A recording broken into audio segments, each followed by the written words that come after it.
Good Morning Business. Cédric Cyr est avec nous. Bonjour. L'un des cofondateurs alors de ce qui s'appelle encore Webedia, mais alors qui rachète tous les mois. Vous rachetez un nouveau site pour être en train. Alors vous êtes depuis longtemps, et on est très peu à le savoir, le premier site média Internet de France. Le premier groupe média pure player sur le digital, on est les premiers aujourd'hui. Donc on va donner les 4 grands noms. Alors pour le coup que eux on connaît, hein, c'est-à-dire Allociné. Allociné, 750grammes.com qui est le numéro 2 sur la cuisine aujourd'hui en France. Tout ce qui commence par pure sur le web, pure people, pure trend, pure shopping, pure média. Et puis depuis aujourd'hui, jeuxvideo.com, une nouvelle pépite, une boîte qui est à Aurillac.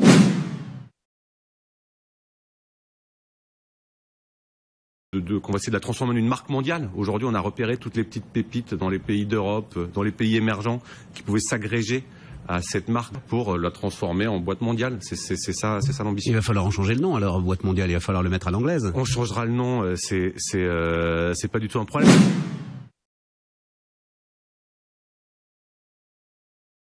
À cette marque jeuxvideo.fr. Vous avez dit jeuxvideo.fr, mais moi j'avais vu jeuxvideo.com. Ouais, jeuxvideo.com, évidemment. Jeuxvideo.fr.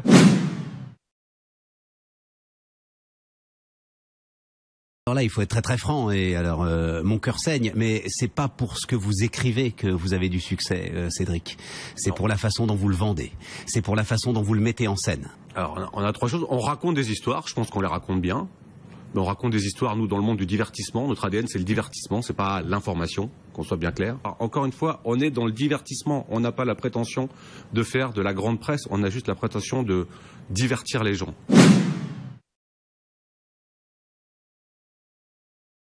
Je pense qu'on a aujourd'hui la plus grosse newsroom à Paris. On a 250, vous les appelez comme vous voulez, des journalistes ou des rédacteurs. Moi, j'ai aucun problème avec ça.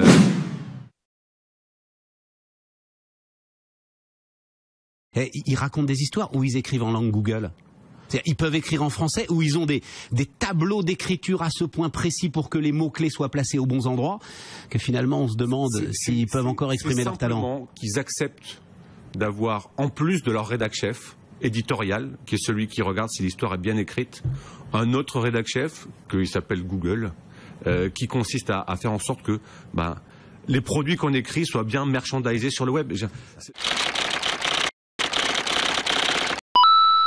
Soirée différente, toujours la même honte. 3/4 des gens n'ont pas vraiment d'amour, ils calculent. Les grandes salopes traînent toujours avec les petites crapules. Quand je vois les commentaires sur le net, je rêve de dictature. Vous serez tous foutus dès que j'aurai mes 500 signatures. C'est pour mes...